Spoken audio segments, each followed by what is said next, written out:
कोई मामला आया यहाँ पे, मेदे का डॉक्टर वो 400 रुपए फीस दे रहा है। किसी डॉक्टर ने आज तक 400 फीस आनी नहीं है। वो 400 रुपए क्लीन की फीस दे रहा है और वो ओपीडी नहीं बैठता है। मेरे साहब से रिक्वेस्ट है, आप मीडिया पर्सन से रिक्वेस्ट है तो इसमें ओपीडी बैठे और 400 फीस जोड़े में आज तक सर करेंगे। तो थोड़ी ब्रेक क्या कहना चाहेंगे? आज हमने देखा कि यूनिफॉर्म बहुत सारे लोग जो है डॉक्टर्स नहीं पहन रहे और साथ में जिन्होंने पहनी भी थी ऐसा लग रहा था कि उन्होंने अभी जस्ट कुछ समय पहले लगाई। देखिए, पढ़ा लिखा तबका है, तमीज की बात, तमीज की उम्मीद हम जैसे लोगों से करते हैं जिनका पहनावा अच्छा नहीं है। हमने कहा पहनावे से तमीज का पता नहीं चलता है, तालीम से तमीज का, तहजीब का पता नहीं चलता है। जो आवाम को लूटने में कसर नहीं छोड़ेंगे, फिर खुद को इज्जतदार मानेंगे। मैंने कई बार कहा है और आज मैं इसलिए आया हूं क्योंकि गवर्नमेंट ने ऑर्डर निकाला है, सकीना मैडम इत्तू जी ने निकाला है और मैंने आज बताया है कि जो डॉक्टरों का तरीका रहता है, एक रोस्टर बनाया जाता है, वो एचओडी बनाता है, अपना नाम उसमें डालता ही नहीं है, तो 10-10 दिन 15-15 दिन अपना नाम गायब होता है, दूसरे को ड्यूटी पे लगाता है।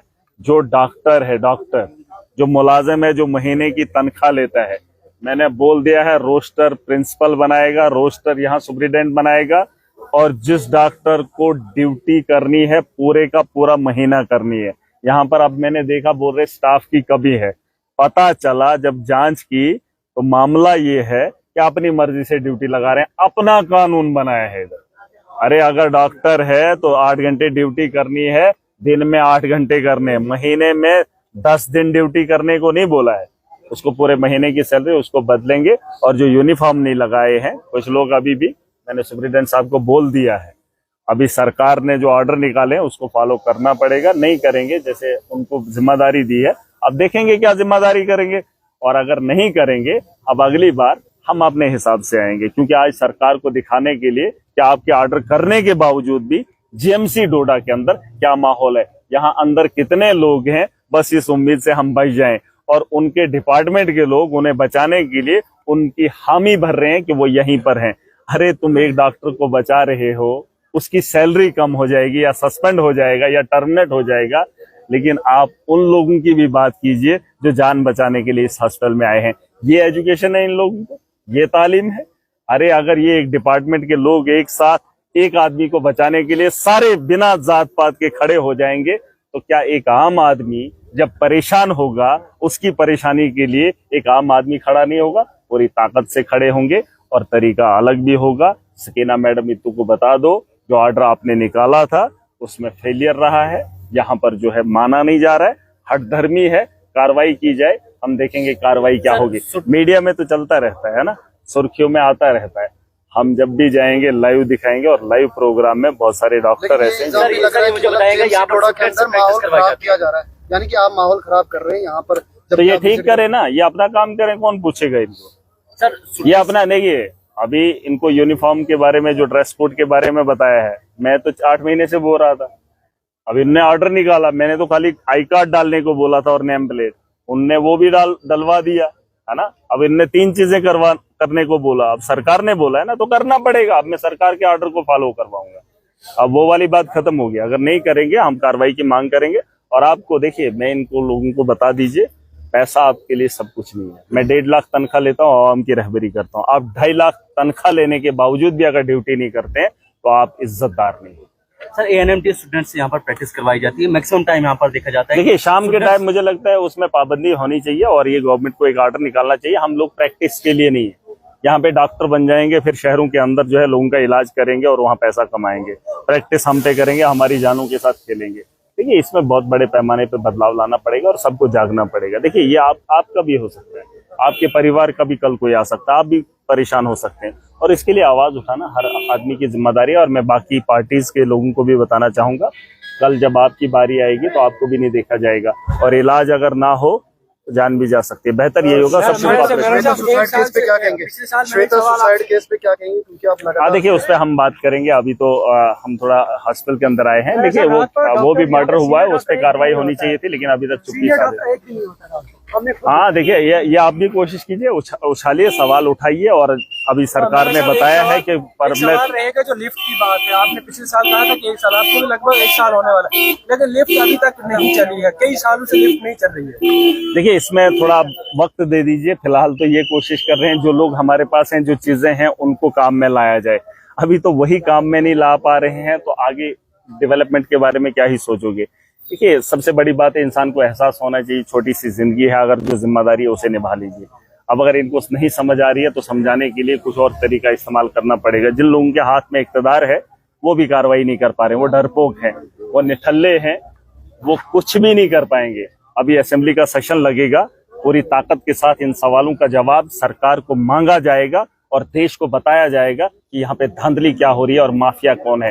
मुझे पता है कि यहाँ कुछ लोगों को तकलीफ होगी, लेकिन जब अगला सेशन होगा अगले महीने में, तो आप देखेंगे इन लोगों का हशर क्या होगा और इन लोगों की इज्जत जो इन्होंने 2-2 लाख 2.5 लाख गरीब को लूट कर भी नहीं बनाई होगी, उसे नीलाम कैसे महराज करता है अगर ये लोग बाज नहीं आएंगे। तो मल्टीपल इंसिडेंट्स यहाँ पर हुए हैं, सिर्फ आपका भाषण हमने देखा है, कार्रवाई वहाँ पर नहीं हुई है। ये बाकी बीजेपी वालों से वो बोलो, खाली यहाँ आप साहब, मैं क्या, वो क्या है, वो गधे हैं, मैं एमएलए हूं, वो गधे हैं।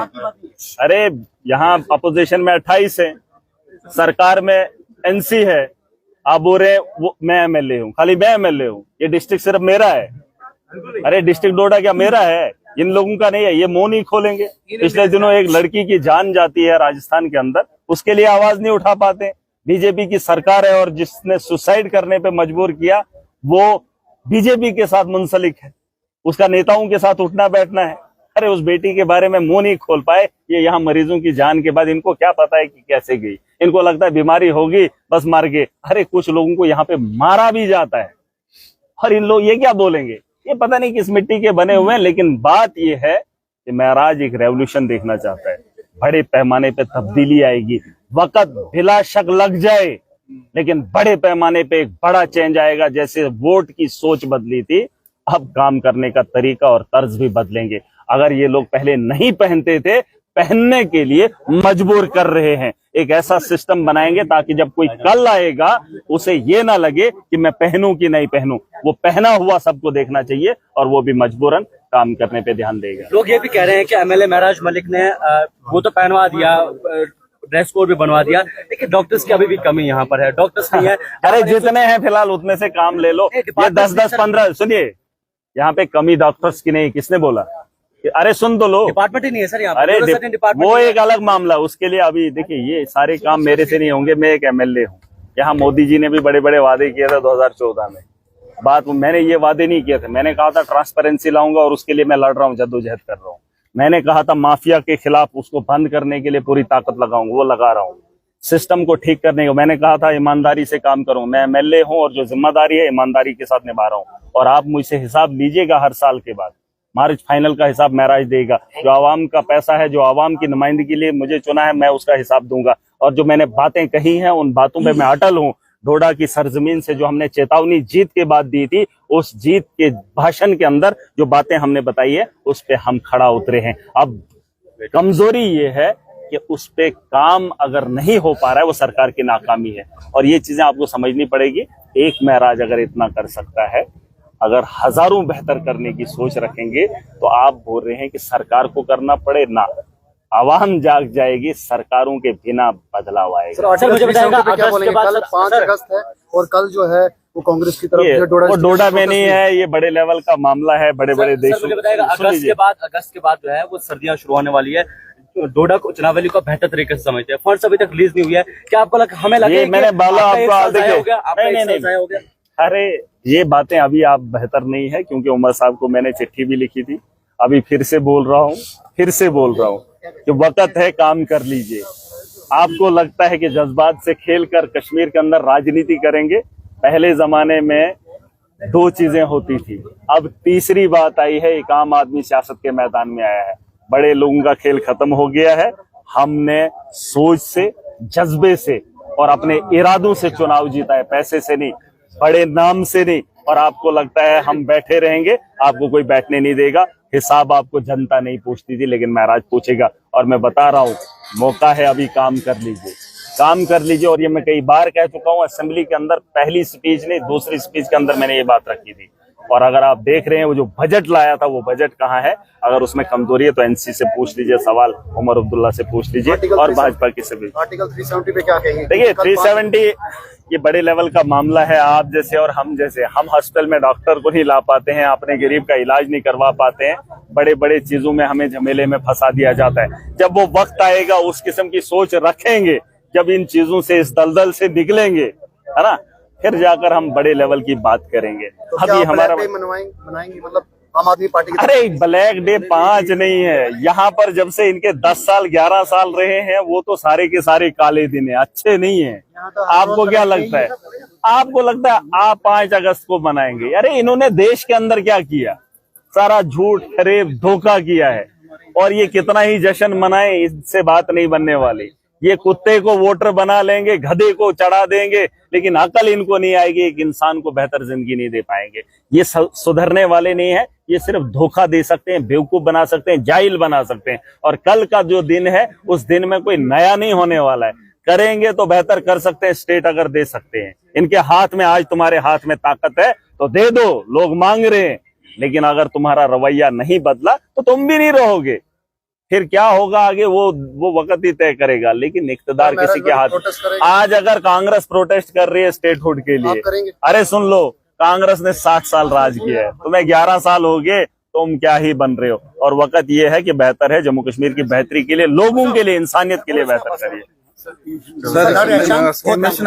मेरा नाम डॉक्टर एहशाम है, मैं यहाँ पर डिपार्टमेंट ऑफ रेडियो डायग्नोसिस में एक सीनियर रेजिडेंट हूँ। तो हम यहाँ पर 2 सीनियर रेजिडेंट हैं, सिर्फ 2 सीनियर रेजिडेंट और एक एमओ है, हमें डॉक्टर अर्जुन, और एक हमारे कंसल्टेंट है डॉक्टर यासिर शेख। तो सर मेरी आपसे ये डिमांड है एज ए एमएलए डोडा का कि हमें पेशेंट लोड बहुत है सर, क्योंकि हम 2 एसआर हैं और कोई भी नहीं है। एक दिन को 15 दिन एक रहता है दिन और 15 दिन एक रहता है नाइट, यानी कि हम पूरे महीने के महीने काम पे होते हैं और हम दिन के पेशेंट करते हैं 100 नंबर। इसकी वजह यह है कि हमारे पास बंदे नहीं है। अगर हमारे पास 1 एसआर या 2 एसआर की जो पोस्टें हैं, एक तो वो फिल कराई जाए। नंबर दूसरा, चाहे पीएससी के थ्रू ही या कॉन्ट्रैक्ट के थ्रू ही असिस्टेंट प्रोफेसर की पोस्ट लाई जाए, जिससे हमारे जो है सीनियर्स वो बढ़े और वो हमें सिखाएं। नंबर तीसरी बात यह है कि हमें डिस्ट्रिक्ट हॉस्पिटल किश्तवाड़ में एमआरआई आ गया, आपने वो शायद नोटिफिकेशन पढ़ी होगी। हमारे यहाँ पर जीएमसी है, यहाँ पर एमआरआई क्यों नहीं आ रहा है? क्योंकि हम यहाँ सीखने आते हैं, हम सिर्फ यहाँ पर अभी सीटी कर रहे हैं और ये कर रहे हैं। एमआरआई के लिए लोगों को 5000 खर्चा देकर जाना पड़ता है जम्मू श्रीनगर, और वहां पर भी वो फिर 5000 10,000 का होता है। तो हमारे यहाँ के लिए अगर एमआरआई और जरा सीनियर रेजिडेंट या स्टाफ आए तो हम ओवरलोड से बच जाएंगे। सर मुझे 2.5 साल हो गए यहाँ पे अकेले काम करते हो, अभी भी मैं सर सुबह 9 बजे आया हूँ मैं और अभी तक मैं केस कर रहा हूँ। आप अपना ओवरलोड देख रहे हैं, आप अपना दर्द बता रहे हैं सर। आप सुन ले, हम वो दर्द रखते हैं जो बिना इलाज के यहाँ से जा रहे हैं। सुन ले, आप सुन ले, ठीक है। अब जब आप पूछ ही रहे हैं, आप अभी बता रहे हैं, हमने एक चिट्ठी लिखी है, यही इसी जगह हमने बोला था। हमने उमर, अरे सुन तो लो, एक पूरी प्रॉपर फाइल बनी, ठीक है सर, वो मैंने उमर साहब को दिए, उसके बारे में डिस्कशन हुआ। सकीना इत्तू को दिए, आप ये ऑन रिकॉर्ड में बोलो, इसके बारे में डिस्कशन हुआ। उनके जो हमारे वो क्या नाम है उनका, वो जो उनके उमर साहब के साथ होते हैं एडवाइजर, हाँ, नासिर साहब से मैंने डिस्कशन किया। हमने कोशिश की पूरे जम्मू कश्मीर के अंदर। अब उनकी, मेरी गलती ये है कि वो स्कीम ऐसी है कि वो पूरे जम्मू कश्मीर के हॉस्टल को बेहतर कर सकती है। हाँ, अब मैं हूँ एमएलए एक इलाके का, उनको शायद उसमें दिक्कत ये आ रही कि इसका पॉलिसी क्यों लगाएंगे। अरे सुन तो लो, उसमें सारी चीजें हो रही है। जैसे आपने ये मशीनरी की बात की, डॉक्टर्स की बात की, जितनी भी चीजें सब की सब सरकार को पैसा नहीं देना है, बस सरकार को हामी देनी है। अगर सरकार उसमें हामी सिग्नेचर कर गई, आपके जितने भी हॉस्पिटल्स हैं, जितने भी, उसमें आपको प्रॉपर एक ट्रीटमेंट के लिए आपको बेहतर इंफ्रास्ट्रक्चर, बेहतर मशीनरी और बेहतर मैन पावर। सर 1 साल हो गया, अरे सुन तो लो, नहीं, मैं वो उस पर अप्रूवल ही नहीं दे रहे। उनको कैसे मिल गया डिस्ट्रिक्ट हॉस्पिटल? आप मेरी बात नहीं समझे, वो एक चीज है, आप ये मत बताइए उनको वो चीज मिली ना सर, आप नहीं समझ रहे।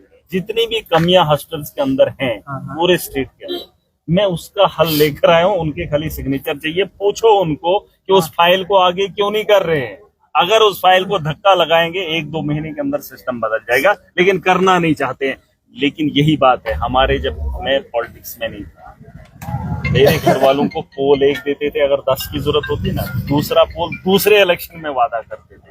ये एट ए टाइम एक आदमी को उसकी जरूरियात की चीजें सारी की सारी नहीं देना चाहिए। सर एक दिन आप आए ने आपने मुझसे कहा 300 अल्ट्रासाउंड करना, मैं तब से ये सवाल आपसे पूछना चाहता हूँ। मैंने बोला एक बंदा 300 अल्ट्रासाउंड कैसे कर सकता है? अब आप इसलिए कह रहे हैं कि आपके पास मैन पावर है ही नहीं सर। हाँ, मैं इसलिए परेशान हूँ कि मेरा आदमी अल्ट्रासाउंड के बिना अगर चले गया उसको बहुत परेशानी सर, आएगी। कौन करेगा? आप सुने, अब वही बात है, उसके लिए मैं लड़ रहा हूँ, आपसे नहीं लड़ रहा। मैं आपको मुबारकबाद देता हूँ अगर आप इतना काम सर बहुत काम करते हैं सर, ये सब पता है मुझे, सब मुझे यहाँ जानते हैं। और इसमें दुआएं होती हैं। अभी अगर मैं रात को, मुझे किसी ने फोर्स नहीं किया, मैं एक ऐसा आदमी हूँ देश के अंदर कि जिसको पूछ नहीं है तो घर में बैठेगा, तो हॉस्टल में आपको पूछने वाला है, घर वाले भी पूछेंगे, डिपार्टमेंट भी पूछेगा। एक शख्स ऐसा है जिसको कोई नहीं पूछ सकता है, जनता पूछेगी। सर हमारे अरे कंसल्टेंट भी सुनो, यही है, वो भी अभी अबे यही सुन है। तो लो ना, मुझे गवर्नमेंट पूछेगी तो कहाँ है, क्यों नहीं गया, ना मैं किसी का खरीदा हुआ हूँ। हाँ, मैं जनता का जवाब जनता दूं तो और पूछेगी अरे ना। सुन तो लो, नहीं 5 साल नहीं पूछेगी। अरे क्या पूछेगी, बना दिया वोट थोड़ी वापस लेंगे, बना लिया ना, कोई फर्क नहीं पड़ता। मेरे अलावा भी नेता बने जो 3-3 बार बने, ये तरीका अलग है इन लोगों की राजनीति का। लेकिन मैं एक आम आदमी हूँ, मैं जवाब दे हूँ। अगर रात के अंधेरे में यहाँ हॉस्टल के बाहर बैठकर आपसे बात कर रहा हूँ, मैं जवाब दे, और मैं अपनी जिम्मेदारी से, हाँ बिल्कुल। और इसका